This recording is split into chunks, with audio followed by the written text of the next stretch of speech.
as you all know, I'm using the E92 M3 as my daily car at the minute, as the G80 has left the road forever. I've been using this to get to jobs and meetings, so today we're down at the unit as I'm about to attempt my very first oil and coolant change on this car. So today we've got a few more things to do to get it MOT ready. I've got a lot to do, so I better get cracking.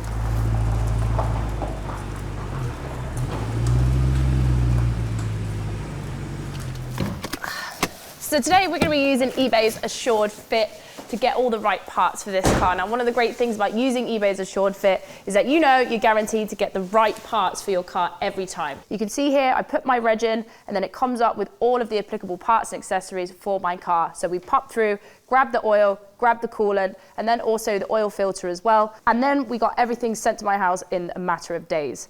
Fraser's got some 1060 oil for me and also some coolant. So we're gonna get cracking.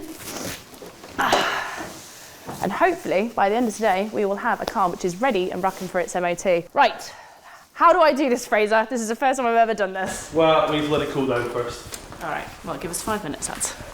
Whilst we're waiting for the car to cool down, we're going to get the car prepped. One of the reasons why you have to make sure that you've cooled the car down is so that when the coolant drops out, it's not going to get you and burn you anywhere. So this is a really important step in this process. Okay, so we're going to be doing this ourselves, which it is actually, considering it's an M3 performance car, it is quite simple to do. So we're about to get underneath the car. I'm going to pop my hair up for this because whenever you're dealing with coolant or oil, it's always best to make sure that you've got your hair out of your face. So all you need is a socket set, an 8, a 10, a screwdriver. We're going to pop into here now, get this under tray off so we can get to the radiator and then get that coolant out of there. Right. Ah! Okay, under tray removed. One thing that I have noticed when I'm working in this unit is the fact that you need somewhere to put your bolts. Make sure it's like, so if you have a tray or anything like that, I'm using this rag today because it's brightly coloured so I can actually see where things go, because I have lost bolts in here before, so I've learned my lesson on that one.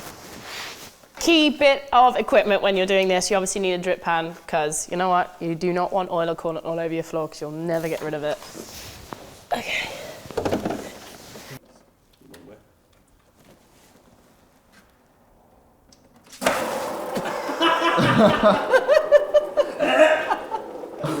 Success! Great success! Oh, you didn't tell me you got Kool-Aid flavoured coolant. It's delicious. Drained all the coolant out of the car now, made sure that it's completely drained, pop the plug back in. That's an important step. And we've got this funnel from eBay. We're going to pop this in, make sure that it's seated nicely, put a little rag around there so you know it's not going to go anywhere. This car takes about 3 litres. We've got 5 litres here, so we're going to fill it up and see how we get on.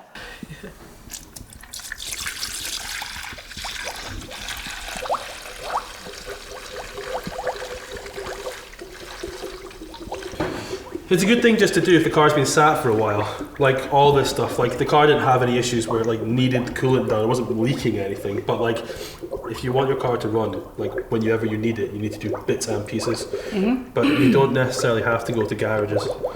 This is something you can do yourself with, like, you know, some videos you watch online just to get a rough idea. And then actually it's kind of fun, doing it with your mates, kind of fun as well.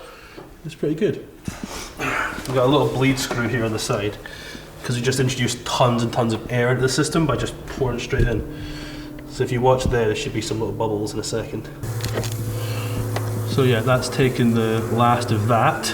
Perfect. Give a little squiggle, tighten him back up, and you can pull that off, I think. Okay. Cool, almost at the top now. Tighten that up again. So this car's pretty smart actually having the bleeding screw because it's a modern performance car.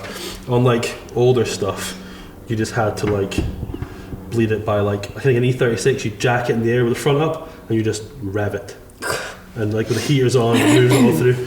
So the coolant's just at the top here now. We've managed to bleed the air out of the system a little bit using the little bleed screw here. So we're going to pop this back on and start the bleeding procedure. Simple. So I'm going to start the bleeding procedure now, which means I've got to jump into the car, turn it on, and then I'm going to put the heaters on full, put the fan on low, no AC, and this is going to be what sorts it out. Oh my God, my car was perfect. Right. No AC. And we're just gonna let her run for a little bit. Cool.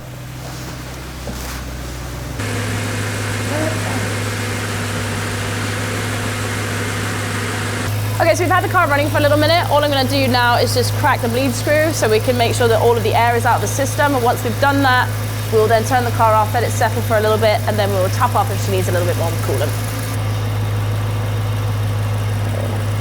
We'll turn them off. Okay. I'm grateful for having Fraser on hand today because this is a new procedure to me, so I'm learning as we go. So we're gonna move on to the next job now. We're gonna take the coolant away, grab the oil. We're gonna get back underneath the car. This car actually has 2 oil drain plugs and you need a 6mm Allen key. And we're gonna try and not make a mess. So I'm gonna pop this here. Get back underneath. Thank you, sir. All right. So, there you go. Okay. Beautiful. Right, let's get her out before. She was totally cool. Yeah. Beautiful. Now we're good. There you go. Ow. Oh, that one's gone. Just leave it in, it'll be fine. We'll clean it up. What was that? This is also a good time, once your engine oil drains out, to have a little inspection. Yeah.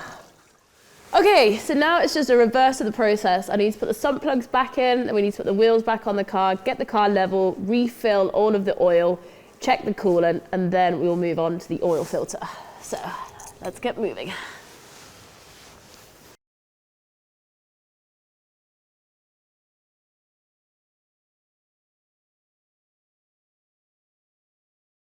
Okay, so both wheels back on. We're going to slowly lower the car back down. So everything is now level. So when we start to top the fluids back up, it's always great to have the car on a level surface so we know exactly what we're playing with here. Just gonna pull this out. There we go, we're fine.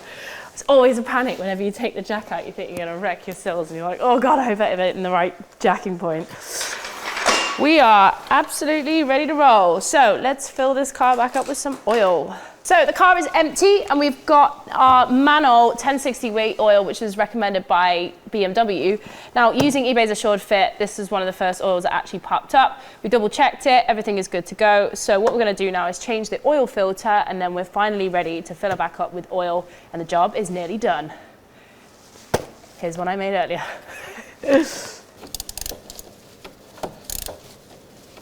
She is definitely time for a change. Okay, pass me that piece of plastic there. Whew. This is a lovely clean job. Wish you bought those gloves now. Yeah, I'd suggest if you're going to do this at home, maybe get some nitrile gloves. Just saves your nails a little bit. These were fresh on yesterday and they look wonderful. Okay, strap the fresh oil filter in. A big push.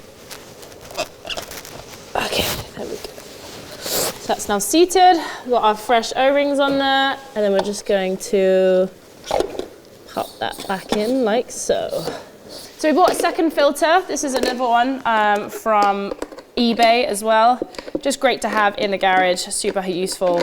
Try not to use the same one for the coolant and the oil because you don't want any contaminants or any cross-contamination.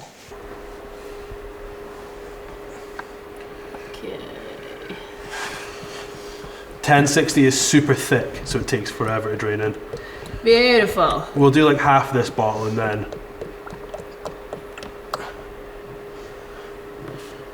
Yeah, no, you would definitely keep that filter in there because as much as it's unlikely for something to go in.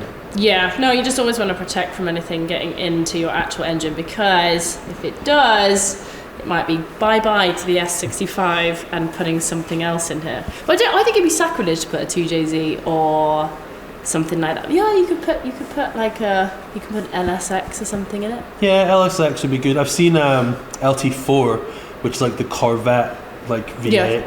Like the factory supercharged one. I think you'd have to keep it V8. I wouldn't go inline 6 with it. Because if that falls, imagine the mess. I could. I was slipping and sliding. Do you know what I would do? I would go home and think about that tomorrow. This is a tomorrow. I used to have that in place I worked before. We had a ramp and like something would go really catastrophically wrong. You would go, I will reassess this tomorrow. We'll just do this last bit and then take this oil back with you and we'll check it on the drive at home where it's flat once it's been warmed up, and we'll be good to go. Is that about that line? Yeah. Just above it. Glug. Glug for luck. That's this, whoa. That's a healthy glug. So once everything's cooled down now, we're just going to top up the rest of the coolant and then we should be good to go. Yeah, it's last little splash.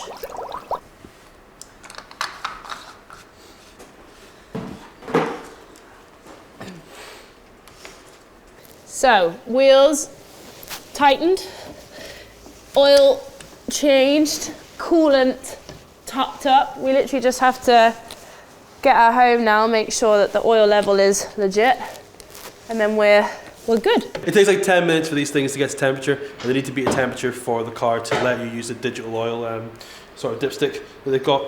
So it's all just sort of in the dash of the car. So we've got the leftover oil in the car there. Becky will take this home, give it a drive back. We're pretty much good on how much is in there, but just for any little top-ups. It's been a good day's work. Yeah. How would you have you rated doing an oil change and coolant change? Do you know what? I think when you do something for the first time, you learn all of the different processes. So if I was to do it again, I'd definitely be faster, probably a lot less messier. But now I know where all the bolts are, what different sockets you need, that kind of thing. You only need simple tools, and it really wasn't that hard. I just now know this process and know that I can do it myself, and you guys at home can do that too. So make sure with eBay Assured Fit, you enter your reg, and there you can find all of the parts that you need for your MOT at the right price. And if something doesn't fit, you know you can return it for free within 30 days. Guys, I'm going to take my car home now, make sure that that oil level is all topped up, and do you know what? That was a good day's work. Well done, man. Let's go.